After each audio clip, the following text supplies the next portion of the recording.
ಅಪ್ಪುಗೌಡರ ಜೊತೆ ಕಲಬುರಗಿ ಜಿಲ್ಲಾ ದಿವಂಗತ ಚಂದ್ರಶೇಖರ್ ಪಾಟೀಲ್ ದೇವರರ ಅಭಿಮಾನಿ ಬಳಗ ವೇದಿಕೆ ಶಕ್ತಿಯಾಗಿ ನಿಲ್ಲಲಿದೆ. ಕಲಬುರಗಿ ಕೋಮು ಸೌಹಾರ್ದಕ್ಕೆ ಎಂಬ ಹೆಸರಿನಲ್ಲಿ ರಾಜಕೀಯ ದುರುದ್ದೇಶ ವೀರಶೈವ ಲಿಂಗಾಯತ ಸಮುದಾಯದ ಮುಖಂಡರು ಹಾಗೂ ಕಲಬುರಗಿ ದಕ್ಷಿಣ ಮತಕ್ಷೇತ್ರದ ಶಾಸಕರಾದ ದತ್ತಾತ್ರೇಯ ಪಾಟೀಲ್ ರೇವೂರವರ ವಿರುದ್ಧ ಎಫ್ಐಆರ್ ದಾಖಲಿಸಿದ್ದನ್ನು ದಿವಂಗತ ಚಂದ್ರಶೇಖರ್ ಪಾಟೀಲ್ ರೇವೂರ ಅಭಿಮಾನಿ ಬಳಗ ಇದನ್ನು ತೀವ್ರವಾಗಿ ಖಂಡಿಸುತ್ತದೆ. ದತ್ತಾತ್ರೇಯ ಪಾಟೀಲ್ ದೇವರವರು ನಿನ್ನೆ ಮೊನ್ನೆ ರಾಜಕೀಯಕ್ಕೆ ಬಂದಂತವರಲ್ಲ. ಅವರ ತಂದೆಯು ಸುಮಾರು ವರ್ಷಗಳ ಕಾಲ ರಾಜಕೀಯದಲ್ಲಿ ಇದ್ದವರು, 2 ಬಾರಿ ಶಾಸಕರಾದವರು. ಅವರ ತಾಯಿ ಸಹ ಶಾಸಕರಾದವರು. ಇವರು ಸಹ ಜಿಲ್ಲಾ ಪಂಚಾಯತ್ ಸದಸ್ಯರು ಮತ್ತು 2 ಸಲ ಶಾಸಕರಾಗಿ ಸಾರ್ವಜನಿಕ ಸೇವೆಯಲ್ಲಿ ಸಾಕಷ್ಟು ಸೇವೆ ಮಾಡಿದ್ದಾರೆ. ಮತ್ತು ಯಾವುದೇ ಸಮಾಜದ ವಿರುದ್ಧ ಯಾವಾಗಲೂ ಹೇಳಿಕೆ ಕೊಟ್ಟವರಲ್ಲ. ಎಲ್ಲಾ ಜಾತಿ ಜನಾಂಗದವರನ್ನು ತೆಗೆದುಕೊಂಡು ಹೋಗಿದ್ದಾರೆ. ಅದು ಅಲ್ಲದೆ ಅವರು ಮುತ್ತಿನ ಕಾಲದಿಂದ ಇಲ್ಲಿ ಒಂದು ಮೆಡಿಕಲ್ ಅಂಗಡಿ ಗುಲ್ಬರ್ಗಾದಲ್ಲಿ ವಾಸಿಯಾದಂತಹ ಆದರ್ಶ್ ಮೆಡಿಕಲ್ ಸ್ಥಾಪನೆ ಮಾಡಿ ಎಲ್ಲ ನಮ್ಮ ಜಿಲ್ಲೆಗೆ ಒಂದು ಒಳ್ಳೆ ರೀತಿಯಲ್ಲಿ ಸೇವೆ ಸಲ್ಲಿಸಿದ್ದಾರೆ. ಅದು ಅಲ್ಲದೆ ಕೂಡ ದತ್ತಾತ್ರೇಯ ಪಾಟೀಲ್ ಅವರು ಆ ಒಂದು ಮೊನ್ನೆ ನಡೆದಂತ ಪ್ರತಿಭಟನೆಯಲ್ಲಿ ಆಳಂದ ನಮ್ಮ ಅದೇನು ಲಾಲ್ಡೆ ಮಿಷನ್ ದರ್ಗಾದಲ್ಲಿ ಶಿವಲಿಂಗದ ಒಂದು ಪೂಜೆಗಾಗಿ ಏನ್ ಹೋಗಿದ್ರು, ಅವಾಗ ಎಲ್ಲ ನಮ್ಮ ಬಿಜೆಪಿ ಕಾರ್ಯಕರ್ತರು, ಶಾಸಕರು, ಸಂಸದರು ಹೋಗಿದ್ರು. ಅವರ ಮೇಲೆ ಹಲ್ಲೆ ಆಗಿತ್ತು. ಆ ಪ್ರಕರಣದಲ್ಲಿ ಇದ್ದಂತ ಎಲ್ಲಾ ಜನರನ್ನು ಖುಲಾಸೆಗೊಳಿಸಿ ನಮ್ಮ ವಿರುದ್ಧ ಬಡಗಿ ತಗೊಂಡು ಹೊಡೆದ್ರು, ಎಲ್ಲಾ ನಮ್ಮ ಜನರಿಗೆ ಹಾನಿ ಮಾಡಿದ್ರು. ಅವಾಗ ಪೊಲೀಸ್ ಡಿಪಾರ್ಟ್ಮೆಂಟ್ ಸಹ ಹೊಡೆದಿದ್ರು. ಅವರು ಅಂತವ್ರ ವಿರುದ್ಧ ಪ್ರಕರಣ ಎಲ್ಲ ರದ್ದು ಮಾಡಿದ್ರು. ಅದನ್ನು ಪ್ರತಿಭಟನೆಗಾಗಿ ನಮ್ಮ ಭಾರತೀಯ ಜನತಾ ಪಕ್ಷ ಅದನ್ನು ಇಲ್ಲಿ ಗುಲ್ಬರ್ಗಾದಲ್ಲಿ ಆ ಕೇಸ್ ಯಾಕೆ ರದ್ದು ಮಾಡಿದ್ರಿ ಅಂತಕ್ಕಂಥ ಪ್ರತಿಭಟನೆ ಹಮ್ಮಿಕೊಳ್ಳಲಾಗಿತ್ತು. ಅವತ್ತು ದತ್ತಾತ್ರೇಯ ಪಾಟೀಲ್ ದೇವರವರು ಒಂದು ವಿಷಯ ಪ್ರಸ್ತಾಪಿಸಿದ್ರು. ಖಮ್ರುಲ್ ಇಸ್ಲಾಂ ಹೇಳಿದಂತ ಹಿಂದಿನ ಹೇಳಿಕೆ ಹೇಳಿದ್ರು. ಅದು ತಪ್ಪು ಸರಿಯೋ ಅದು ಹಿರಿಯರೆಲ್ಲ ಅದು ಮನಗಂಡು ಅದು ಏನ್ ತೀರ್ಮಾನ ತರ್ತೋಲಿ ಅವ್ರ ವಿರುದ್ಧ ಏನ್ ಸರ್ಕಾರ ಇರ್ತದೆ ಅದು ಬಿಟ್ಟು ನಿನ್ನೆ ಮೊನ್ನೆ ಬಂದಂತ ಯುವಕರ ಪಡೆ ಏನೋ ಮೀಡಿಯಾದಲ್ಲಿ ಸಿಕ್ಕಾಪಟ್ಟಿ ಯಾವುದೋ ಒಂದು ಹೇಳಿಕೆ ಕೊಡ್ತಾ ಇದ್ದಾರೆ. ಅದನ್ನು ಪೊಲೀಸ್ ಡಿಪಾರ್ಟ್ಮೆಂಟ್ದವ್ರು ತಡಿಬೇಕು, ಅವ್ರ ವಿರುದ್ಧ ಎಫ್ಐಆರ್ ಮಾಡ್ಬೇಕು. ಮತ್ತು ದತ್ತಾತ್ರೇಯ ಪಾಟೀಲ್ ದೇವರು ಏನು ಎಫ್ಐಆರ್ ಮಾಡಿದ್ದಾರೆ ಅದನ್ನು ರದ್ದು ಮಾಡ್ಬೇಕು. ಆ ರದ್ದು ಮಾಡದೇ ಇದ್ದ ಪಕ್ಷದಲ್ಲಿ ನಾವು ದಿವಂಗತ ಚಂದ್ರಶೇಖರ್ ಪಾಟೀಲ್ ದೇವರ ಅಭಿಮಾನಿ ಬಳಗ ನಮ್ಮ ಜಿಲ್ಲೆಯಲ್ಲಿ ಹೋರಾಟ ಮಾಡ್ತೀವಿ. ಒಂದ್ ವೇಳೆ ಅವರು ಹಿಂಪಡೆದೇ ಇದ್ದರೆ ಇಡೀ ರಾಜ್ಯದಾದ್ಯಂತ ನಾವು ಹೋರಾಟ ಮಾಡ್ತಾ ಇದ್ವಿ. ಇವತ್ತು ನಾವು ಈ ಒಂದು ಪತ್ರಿಕಾಗೋಷ್ಠಿ ಮಾಡುವ ಉದ್ದೇಶ ಏನೆಂದರೆ, ಈಗಾಗಲೇ ನಮ್ಮ ಪ್ರಕಾಶ್ ಗೌಡರು ಹೇಳಿದ ಹಾಗೆ ಮೊನ್ನೆ ನಮ್ಮ ಬಿಜೆಪಿ ರಾಜ್ಯಾಧ್ಯಕ್ಷರ ನೇತೃತ್ವದಲ್ಲಿ ಒಂದು ಪ್ರತಿಭಟನೆ ಮಾಡುವಾಗ ನಮ್ಮ ಮಾಜಿ ಶಾಸಕರು ಮತ್ತು ಮಾಜಿ ಕಲ್ಯಾಣ ಕರ್ನಾಟಕಕ್ಕೆ KKDB ಅಧ್ಯಕ್ಷರಾದ ಮಾನ್ಯ ದತ್ತಾತ್ರೇಯ ಪಾಟೀಲ್ ರೇವರು ಅಪ್ಪುಗೌಡರು ಅವರ ಒಂದು ವೇದಿಕೆಯಲ್ಲಿ ಮಾತನಾಡುವಾಗ ಅವರು ಖಮ್ರುಲ್ ಇಸ್ಲಾಂ ಅವರು ಬಗ್ಗೆ ಒಂದು ಪಾಕಿಸ್ತಾನ ಏನೋ ಒಂದು ವರ್ಡ್ ಅಂದಾಗ ನಾವು ಕೂಡ ಅಲ್ಲಿ ಪ್ರತಿಭಟನೆಯಲ್ಲಿ ಭಾಗವಹಿಸಿದ್ದೀವಿ. ಅದು ವರ್ಡ್ ನಾವು ಕೂಡ ನಮ್ಮಲ್ಲಿ ಕೂಡ ಪ್ರಿಂಟ್ ಇದೆ.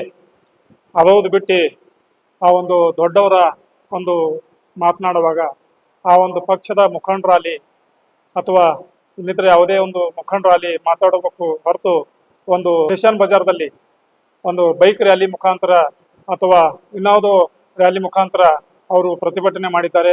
ನಮ್ಮ ಅಪ್ಪುಗೌಡರ ಹೆಸರಿಗೆ ಮಸಿ ಬಳಿಯುವ ಒಂದು ರಾಜಕೀಯ ಕುತಂತ್ರ ಇದೆ ಅಂತೇಳಿ ನಾನು ಹೇಳಬಯಸುತ್ತೇನೆ. ಯಾಕಂದರೆ ಸುಮಾರು ವರ್ಷಗಳ ಹಿಂದೆ ಚಂದ್ರಶೇಖರ್ ಪಾಟೀಲ್ ರೇವರು ಮತ್ತು ನಮ್ಮ ಖಮ್ರುಲ್ ಇಸ್ಲಾಂ ಅವರು ಜೊತೆಯಾಗಿ ಈ ಒಂದು ಕಲಬುರಗಿಯಲ್ಲಿ ಬೆಳೆಸಿದ್ದಾರೆ. ಅದು ಅವರವರ ವಿಷಯ ಇತ್ತು. ಯಾಕಂದರೆ ಅಂದಿರಬಹುದು ಒಂದು ಪಾಕಿಸ್ತಾನದಲ್ಲಿ ಮಿನಿ ಪಾಕಿಸ್ತಾನ ಮಾಡ್ತೀನಿ ಅಂತೇಳಿ ಅಂದಿರ್ಬೋದು. ಆ ಟೈಮಿಗೆ ನ್ಯಾಷನಲ್ ಲೀಗ್ ಪಾರ್ಟಿಯಲ್ಲಿ ನಿಂತಾಗ ಅವರು ಕೂಡ ಒಂದು ಅವಾಗ ಅವರು ಸಮಾಜದ ಮಂದಿಗೆ ಎತ್ಕಟ್ಟು ಮಾತಾಡಿರ್ಬೋದು. ಅದು ನಾವು ಹಲ್ಲಗಳಕ್ಕಾಗಲ್ಲ.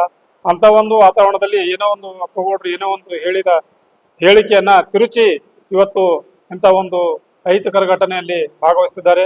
ಅದಕ್ಕೆ ಆ ಒಂದು ರಾಜಕೀಯ ಮುಖಂಡರಾಗಲಿ ಅಥವಾ ಇನ್ನೂ ಯಾವರೇ ಆಗಲಿ ಅದು ಒಂದು ಅವರು ಕಾನೂನು ಕ್ರಮ ಜರುಗಿಸಬೇಕಾಗಿತ್ತು. ಆದರೆ ಇಂಥ ಒಂದು ಪುಡಾರಿಗಳು ಹುಡುಗರು ಕಟ್ಟಿ, ಯಾಕಂದ್ರೆ ನಾವು ಯಾವುದೇ ಒಂದು ಪ್ರತಿಭಟನೆ ಮಾಡೋದಾಗಲಿ ಇವತ್ತು ಮಾನ್ಯ ಆಯುಕ್ತರು ಪೊಲೀಸ್ ಕಮಿಷನರ್ ಅವರು ಪರ್ಮಿಷನ್ ತಗೋಬೇಕಂತ ಇರ್ತಾರೆ. ಏಕಾಗಿ 3-4 ಮಂದಿ ಗಾಡಿಯಲ್ಲಿ ಹೋಗಿ ಇವತ್ತೇನು ಅವರ ಅಪ್ಪುಗೌಡರ ಹೆಸರಿಗೆ ಮಸಿ ಬೆಳಿಲಿಕ್ಕೆ ಕೊಟ್ಟಾರ ಅಂದ್ರೆ ಅದು ನಮ್ಮ ಚಂದ್ರಶೇಖರ್ ಅಭಿಮಾನಿ ಬಳಗದ ವತಿಯಿಂದ ನಾವು ಖಂಡನೆ ಮಾಡ್ತಾ ಇದ್ದೀವಿ. ಯಾನ್ನೇ ಚಂದ್ರಶೇಖರ್ ಪಾಟೀಲ್ ರೇವರವರ ಮೇಲೆ ಏನು FIR ಹಾಕಿದ್ದಾರೆ ಅದು ಕೂಡಲೇ ರದ್ದುಪಡಿಸಬೇಕು.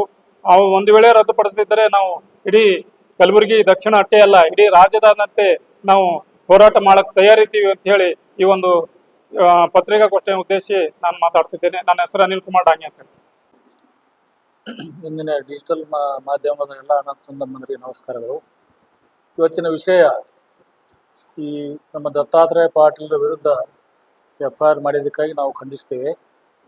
ಏಕೆಂದರೆ ಯಾವುದೇ ಸರ್ಕಾರ ಈ ಜಾತಿ ಮತ್ತು ಧರ್ಮದ ವಿರುದ್ಧ ಸಮಸ್ಯೆ ಬಂದಾಗ ವಿಚಾರ ಮಾಡಿ FIR ಮಾಡಬೇಕಾಗಿತ್ತು. ಯಾಕಂದರೆ ಇದು ಸರ್ಕಾರ ಕೂತಿ FIR ಮಾಡಿದರೆ ಜಾತಿ ಕಲಹ ಹಚ್ಚಿದಂತಾಗುತ್ತೆ. ಇದ್ರ ಬಗ್ಗೆ ಈಗಾಗಲೇ ಅವರು ದತ್ತುಗೌಡ ಪಾಟೀಲ್ರು ಅವರು ಸ್ವಂತ ಹೇಳಿಕೆಯನ್ನು ಯಾವುದೇ ಕೊಟ್ಟಿಲ್ಲ. ಮೊದಲಿನ ಶಾಸಕರು ಏನೋ ಹೇಳಿದಾರಷ್ಟೇ. ಅವರು ಆಗಿನ ಕಾಲದಲ್ಲಿ ಹೇಳಿರ್ಬೋದು, ನಾನು ಮಿನಿ ಪಾಕಿಸ್ತಾನ ಮಾಡ್ತೀನಿ ಅಂತ ಹೇಳಿರ್ಬೋದು. ಆದರೆ ಇವ್ರು ಹೇಳಿಲ್ಲ. ಅದು ಅವರು ಹಿಂಗೆ ಹೇಳಿದಾರಂತ ಅಷ್ಟೇ ಹೇಳಿದ್ದಾರೆ. ಆದರೆ ಅವರು ಯಾವುದೇ ರೀತಿ ಯಾವುದೇ ಜಾತಿಯ ಅಥವಾ ಯಾವ ಧರ್ಮಕ್ಕೆ ವಿರುದ್ಧ ಮಾತಾಡಿಲ್ಲ ಅಥವಾ ಅವಹೇಳನ ಮಾಡಿಲ್ಲ. ಅದಕ್ಕೆ ಸರ್ಕಾರ ಕೂಡ ಎಲ್ಲ ಜಾತಿಯನ್ನು ಸಮಾನವಾಗಿ ಮಾಡಬೇಕು. ಇವತ್ತು ಯಾರೋ ಬಂದಿರ್ತಾರ ಏನೋ ಹೇಳ್ತಾರ FIR ಮಾಡ್ಬೇಕು, ನಾವು ವಿಚಾರ ಮಾಡಿ ಮಾಡಬೇಕು. ಇವತ್ತು FIR ಮಾಡಿರೋದು ಭಾಳ ತಪ್ಪದು, ಅದು ನಾವೆಲ್ಲ ಖಂಡಿಸ್ತೀವಿ. ಕಲಬುರಗಿ ನಗರದಲ್ಲಿ ಭಾರತೀಯ ಜನತಾ ಪಕ್ಷದ ವತಿಯಿಂದ ಆಳಂದ್ ಲಾಲ್ಡೆ ಮಸಕ್ ದರ್ಗಾದಲ್ಲಿ ಏನು ಘಟನೆ ಆಗಿತ್ತು 2-3 ವರ್ಷಗಳ ಹಿಂದೆ, ಆ ಘಟನೆಯಲ್ಲಿ ಮಾಜಿ ಮಂತ್ರಿಗಳ, ಕೇಂದ್ರ ಸಚಿವರ ಮೇಲೆ, ಜಿಲ್ಲಾಧಿಕಾರಿಗಳ ಕಾರಿನ ಮೇಲೆ, ಶಾಸಕರ ಕಾರಿನ ಮೇಲೆ ಹಾಗೂ ಅನೇಕ ಮುಖಂಡರ ಕಾರಿನ ಮೇಲೆ ಕಲ್ಲು ತೂರಾಟ, ಬಡಿಗೆಯಿಂದ ಹೊಡೆದು ಕಾರ್ ಜಖಂ ಮಾಡಿದರು. ಅನೇಕರಿಗೆ ಗಾಯಗಳಾಗಿವು. ಅಂಥ ಘಟನೆ ಆದಮೇಲೆ ಸುಮಾರು 200 ಜನರ ಮೇಲೆ ಕೇಸ್ ಆಗಿತ್ತು. ಆ ಕೇಸನ್ನು ರಾಜ್ಯ ಸರ್ಕಾರ ಸದನದ ಉಪಸಮಿತಿಗೆ ಒಪ್ಪಿಸಿ ಅದು ರಿಕಮೆಂಡ್ ಪಡೆದು ಕೇಸ್ಗಳನ್ನು ಹಿಂಪಡೆದಿದ್ದಾರೆ. ಈ ದತ್ತಾತ್ರೇಯ ಪಾಟೀಲ್ ರೇವರವರು ಹಿಂದಿನ ಘಟನೆ, ಹಿಂದೆ ಕಮರುಲ್ ಇಸ್ಲಾಂ 30-40 ವರ್ಷಗಳ ಹಿಂದೆ ಅವರು ಶಾಸಕರಾಗಿದ್ದಾಗ ಮಾತನಾಡಿದ ಮಾತನ್ನು ಉಲ್ಲೇಖಿಸಿದ್ದಾರೆ ಹೊರತು ಇವರಾಗಿ ಏನು ಹೇಳಿಕೆ ಕೊಟ್ಟಿಲ್ಲ. ಅಂತ ವಿಷಯ ತೆಗೆದುಕೊಂಡು ಇವ್ರು ಕೇಸ್ ಮಾಡ್ತಾರಂದ್ರೆ ಇದರ ಅರ್ಥ ಏನು? ಹೀಗೆ ಮಾಡಿದರೆ ನಾವು ಜಿಲ್ಲೆಯಲ್ಲ ರಾಜ್ಯದ ಹೋರಾಟ ಮಾಡ್ತೀವಿ. ಏನಂತ ಹೋರಾಟ ಮಾಡ್ತೀವಿ ಅಂದ್ರೆ ಈ ಸರ್ಕಾರವನ್ನೇ ವಜಾ ಮಾಡೋ ಕೇಂದ್ರ ಸರ್ಕಾರ ಎಚ್ಚೆತ್ತು ಈ ಕೇಸನ್ನು ಮರಳಿ ಪಡಿಬೇಕು. ಇಲ್ಲದಿದ್ದರೆ ನಾವು ಏನ್ ಹೇಳ್ತಾ ಇದ್ದೀವಿ ಇದನ್ನು ಮಾಡಿಯೇ ತೋರಿಸ್ತೀವಿ, ಬಿಡೋದಿಲ್ಲ. ಎಲ್ಲಿಗೆ ಹತ್ತಲ್ಲ ನಾವು ನೋಡೇ ನೋಡ್ತೀವಿ.